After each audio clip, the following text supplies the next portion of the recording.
Peace and blessings. Quick PSA before the podcast. I talk about a documentary, The Cave of Adulam. I might be saying it wrong, but in this podcast, I'll talk about um, the brother name is Jason Wilson. I will try to put all his information. I want you to see this documentary. Maybe I could try to share some links, but I'm going to try to share the link of him on Joe Rogan and talk about his viral video. But before we get started on this podcast, I want to let you know to try to follow the links in the YouTube video or the descriptions because I really want you guys to check this out. I think it's very important for all people dealing with emotions and everything, but specifically young black boys, black men, and for anybody to watch it, I think you connect to it. But just wanted to let you know before the podcast started. Hope your day is good. Hope your day is well. Please enjoy the podcast. Ooh, good morning. Good morning. Had to get my lighting right. I'm big on lighting if you haven't seen. Good morning, good afternoon, good evening. Welcome to another edition of This Is Recorded Podcast. How was your day? How's your morning? How's your evening? Hope all is well. Hope all is good. Let me get this down. Take this out. Oh, my ear pod was in. How are you? I hope you're well. I hope your spirits are high. I hope your mind is full of happy thoughts and happy things.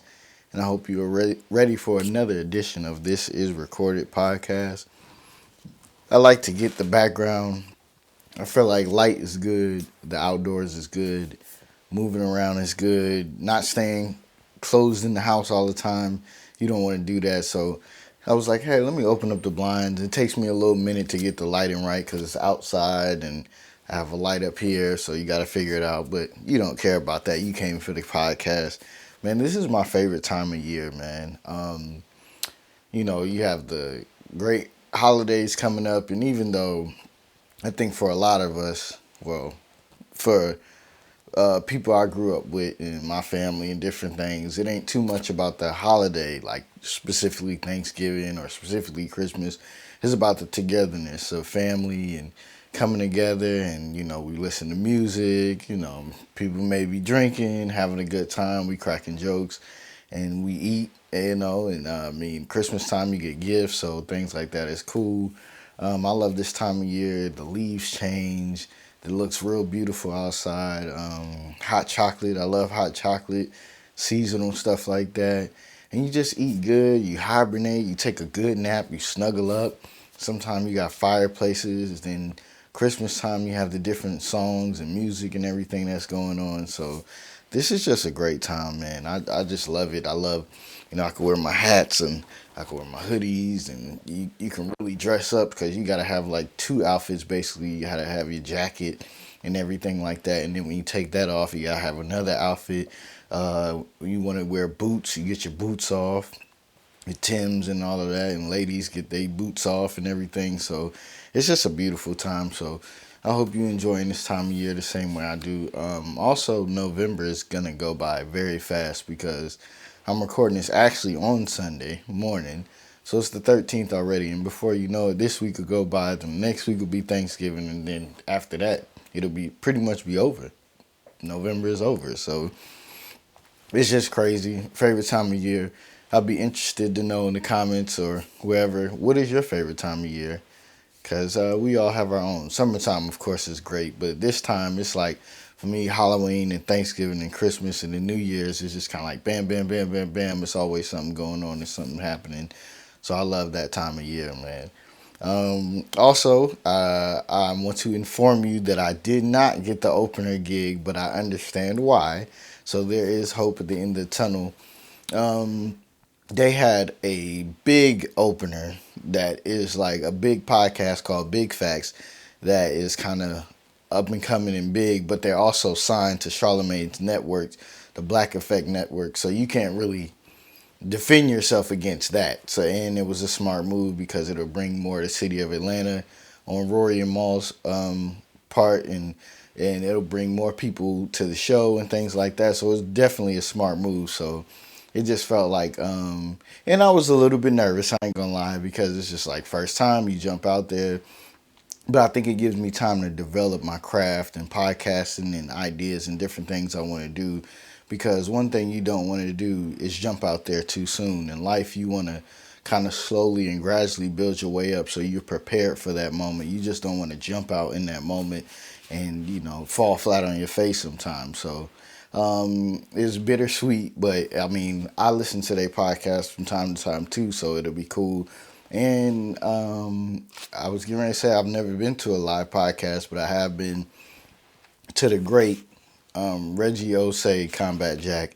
We did go to his podcast taping. He interviewed Ed Lover, Combat Jack. Rest in peace. He is like the black Joe Rogan. He's the one who opened the doors for black people in podcasting, and really, all black people in the podcasting space should know Combat Jack and should be appreciative.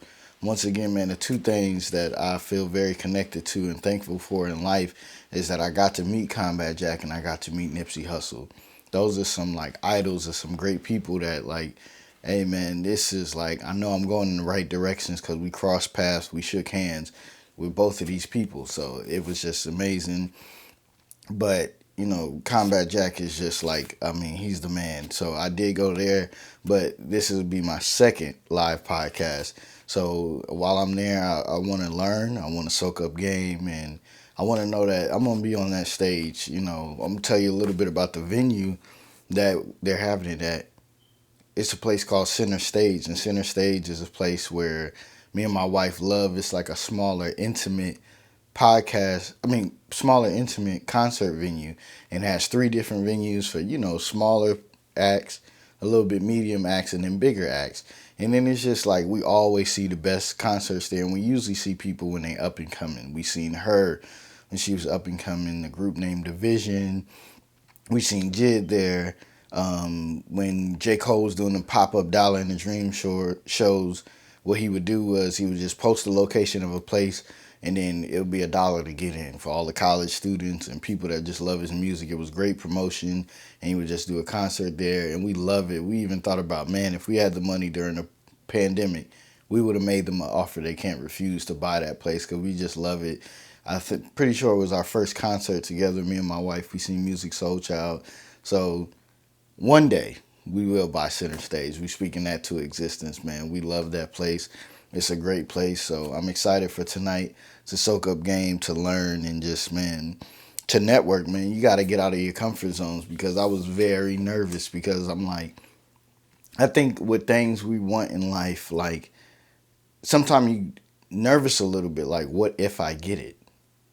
Which is crazy, because like, isn't that the point? Like, don't you want to get it? Don't you want to open? But then you get a nervous, and then you want to backtrack a little bit, like, but what if I get it? So I was like real hesitant, and I was like, they haven't said nothing about the show in the opener, so maybe they're not doing it no more or something. So I was kind of like, maybe I shouldn't say nothing, but I did. I sent the DM and stuff, but then they announced that they have an opener, so that kind of canceled me out. And it's a pretty big opener, so it's great for them. It's great networking for them. So while I'm there, I plan on just networking, soaking up game. You know, if you know me from my old photography ways, I like to swivel in. I might end up somewhere I'm not supposed to be, meet some people, and talk the right thing. So I'm excited about that, and I just love it, man. I just love it, and I keep seeing this quote, and I love this one, man. It's comfort zones is where dreams go to die. So for all of us, we got to get out of the comfort zones. We got to take those calculated risks, is what I like to say. We got to take those, and we got to make it happen, because I can't just put this podcast out and just expect it to do something. I got to go out and work it. When you have a record, that's how you got a team that goes out and work it. You go to clubs. I mean, now you go to strip clubs and like try to work your record, and you tour, and you do every little city, and you do every opportunity to get yourself out there, because you gain a fan base, and people remember, like, dang, I remember when they was at this little space like a Center Stage or something like that, or they was doing bars, and then now look at them. I mean, you look at somebody like Cardi B, who was a former stripper, and then went into rapping, and she did kind of Instagram videos and trying to be funny and different things, and then she worked and worked and worked, and I'm sure a lot of people talk trash about her, and said that like she's not gonna make it. I mean, she's not even the cutest stripper. She's not this. A stripper rapping. When has that happened? She's on Love and Hip Hop. So they all do that thing, but the sky's the limit, man. And what if she didn't take that opportunity? Like me, what if they gave her a song like Bodak Yellow and stuff like that? And she was like, nah, because what if I take off? So all of us, we got to get out of those comfort zones. We got to make it happen. One time for the lighting. So we got to make it happen. We got to get out of those comfort zones. We got to do. We got to push forward. The more you feel a little bit nervous about it, I think the more it's for you, and you got to really jump out there and do it. Because I mean, I always love comedians because comedians, no matter how big they are, from time to time they still bomb. Meaning that the jokes don't hit. It's not that funny, and people walk away like that wasn't the best. Basketball athletes. Some days the shot's not falling, some days, but they keep playing. They have better days and they know what it feels like to be down, to be out. So they never want to feel that again. They want to keep going. So for all of us, we got to keep going. We got to, take those risks, man. We really calculated risks. You want to do that. You want to make things happen. You have to do that in order to be better, in order to feel good about yourself. You have to jump out there, jump out of those comfort zones. Black Panther, went out to see Black Panther. It was an amazing movie and display. Of course, very emotional. Everybody wanted to see the movie and wanted to see how things are going to go. I'm not going to spoil the movie. I'm going to let you guys go see it. But I mean, you know, of course, Chadwick Boseman, he passed and things like that. So, of course, the movie's emotional because you think about that while you're watching it and things like that. But, like I said before on a different podcast, the way Chadwick Boseman lived, you want to live a life where people have nothing but great things to say about you. But I also believe in, just like the way he lived his life, that people live life in privacy, they live life quiet, and you let the people talk about you. You don't have to brag about the things you've done and what you've done or tell everything you're doing. You just go out and do it. And for him, he just did it. He was great. Like I said before, he was living with this disease in his body, and he still wanted to create the work because he felt like the work and the impact would be bigger than his own existence. And he knew that with him even doing the work and the impact, it will live on and it will be better. And it will encourage a lot of young black girls, young black boys. One of the biggest movies ever in Black Panther. It could motivate you. The stories of Jackie Robinson, the stories of James Brown, the different things he did. He always wanted to uplift us black people in this black culture. So rest in peace to Chadwick Boseman. Everybody go out to see Black Panther so we can talk about it. It also felt good to see everybody back out there, all my beautiful black kings and queens out there, even though we had a grandma and grandpa sitting next to us eating a whole bag of popcorn, literally out of a Walmart bag, and talking and stuff like that. Like the movies, we have the worst experience. I don't know if it's me, I picked the worst tickets, stuff like that, but you end up just like letting it be what it is because a lot of people don't get out too much and it's an event for them, and it was such a special time when we seen Black Panther before, so you just kind of be like, look, I want to see the movie. I just had to see it because people spoil it, but the movie experience for me a lot of times just don't work out because people talk and do this and do that, and it's just like, come on, please let me just watch the movie. But Black Panther, man, it's just amazing. And like I said, you want to live a life like a Chadwick Boseman. You want to feel good about, the things you done. And you let the people talk, like Bob Marley, the impact never dies. Nipsey Hussle, the impact never dies. Chadwick Boseman, the impact never dies.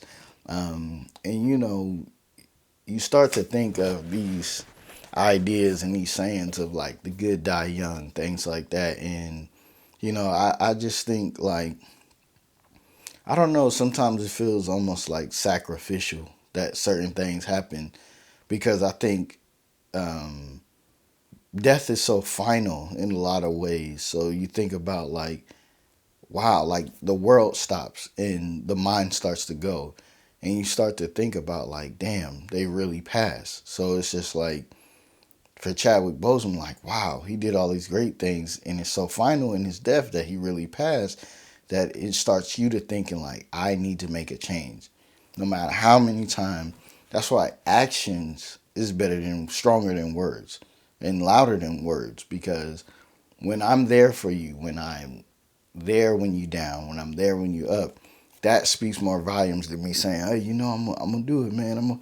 I got you next time." Or I'm gonna, no, I'm gonna, no. I need actions. I need actual things that I can recall that you actually did. Because just saying something, just saying, "I'm gonna come to the game. I'm gonna come to your game," versus me actually being at your game is totally different. So, I mean, when you look at, God bless somebody like Takeoff, somebody, a rapper from a group called the Migos here in Atlanta that passed, and you know, um, you look and you're like, wow, man, it's like he passed too, and it's just like he wasn't even doing anything; he was just there. It's just like, and then it makes you stop and think, like, dang, it really makes people think. Actions, unfortunately, especially when it comes to people passing, rest in peace to Takeoff, that we need to really live this life. We need to really be happy. We really need to like enjoy and cherish the people around us. We have to show them actions. We have to really show up for people. We have to make sure we check in on our people. And you really have to cherish it. We don't have time to argue. I think a beautiful thing about age for me is that I don't really argue whatever. I understand what the situation is and I move on past it. I remove myself from it or something. But far as a grudge or beef or something like that, no, you always wish everybody well, especially when it comes to family. But also self care sometimes is distancing yourself away from a situation or a certain people.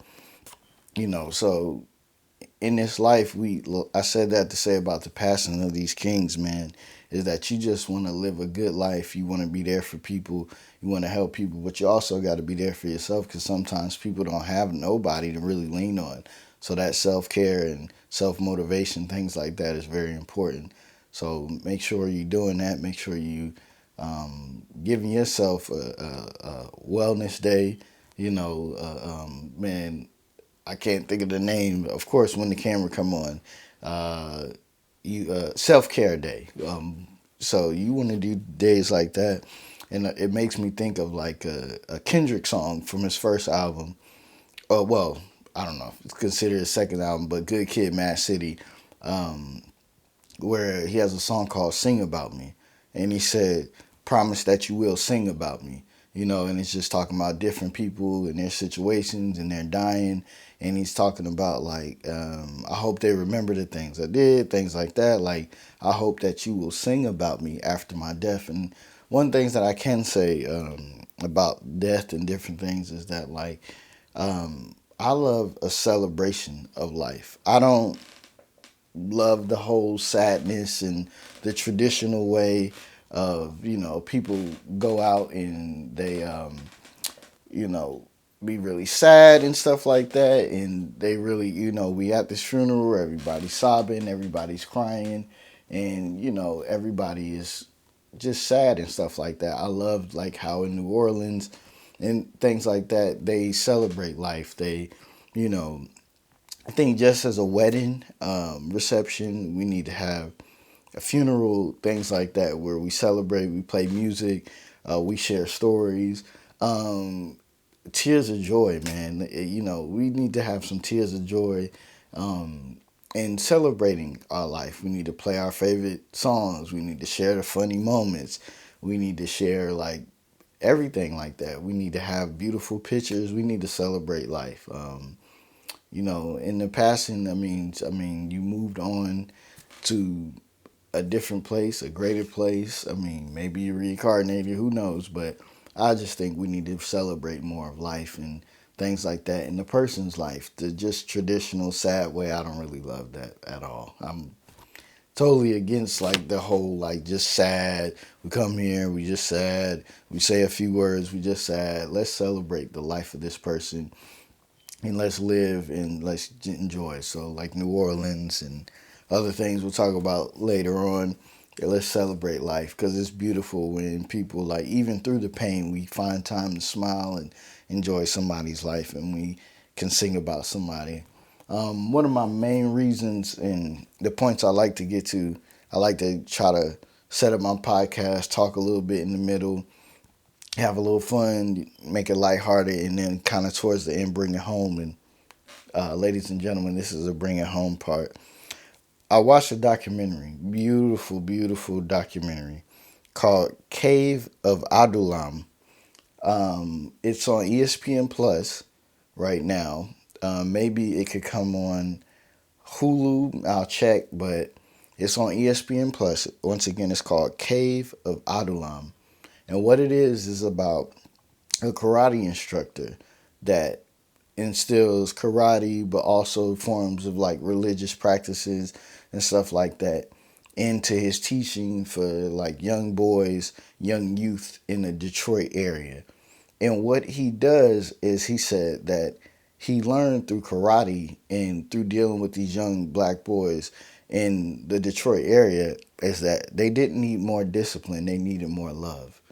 And I thought that was such a bar and it was so beautiful because he was saying they don't need do this, chin up, do this, do that. Of course they need that and he instills that, but they also need love and empathy on like, well, why can't you do it? You know, what's going on? Like, why is your brain boggled? Why are you not focused? Why we can do this? Why don't you do it? And quickly I'll try to remember. He has stories. You have a 17-year-old boy that dad went to jail when he was 2, and he has other siblings. So it feels like, it with different dads. So it feels like, I mean, my dad didn't care. He went to jail. He didn't care about me. They have a young boy that's about 14. He watched his dad die in his sleep. His dad like choked on something or had something going on. He died in his sleep. They had another boy that got joked on while he was younger for having bad skin and eczema, and like people would not want to sit next to him, and they said this was the Josh touch and things like that, and people were real harsh and mean to him. And they had one other boy. They had another boy that his mom seemed like was on drugs or something like that, and that she wasn't really around, and he's living with his grandma and different things that so like his mom's currently about to have another baby and how that affects him and stuff, and they show different things on how emotional these kids get when something happens. So while they're doing their teaching, like one boy, he is trying to pass a test but he forgot his pants, so he's not fully ready to go and things like that, and he's like, and the instructor is like, why'd you forget your pants and stuff like that? And he's saying like, I don't think you forgot them. I think you didn't want to do it. You didn't want to face certain things. And it's just very emotional, basically, this whole thing. I'm not doing a great job of explaining it. But basically, he tries to figure out why you can't complete tasks. And for a lot of them, they had a boy where the relationship with his mom isn't the greatest, or it seems like something's going on, maybe drugs or something, like I said, with his mom or something, or just anything could be going, mental health, whatever. And his mom calls him in class, and his teacher is talking to him. And then when his mom calls him after that, he can't focus because his emotions is like, man, like, even though my mom wasn't around, I want my mom so much. I mean, you have the 17-year-old kid, his dad is in jail, and he's like, I don't want to talk to him, he don't really care, stuff like that. I don't want to write him because he probably don't care. But then he ends up meeting him, and he starts to get an understanding of life and different things. And like they show that. They show also like the boy that people joked on him and stuff like that, and made fun of him. He's just real rebellious and he wants to fight in school and he wants to be the class clown, and the teacher is telling him, you develop that class clown so people don't joke on you. You want to become the jokester. So it's so much pain, and they show like while they're doing in karate you have to have combat, or you have to flip people and fight physically. And a lot of these young black boys, they cry. And the whole time I'm watching that thing, I'm crying too because I know their pain, I know their frustration. There's so much weight of the world on you in this black skin. There's so much weight of the world on you, everyday life and different challenges that, young black boys, young black girls face.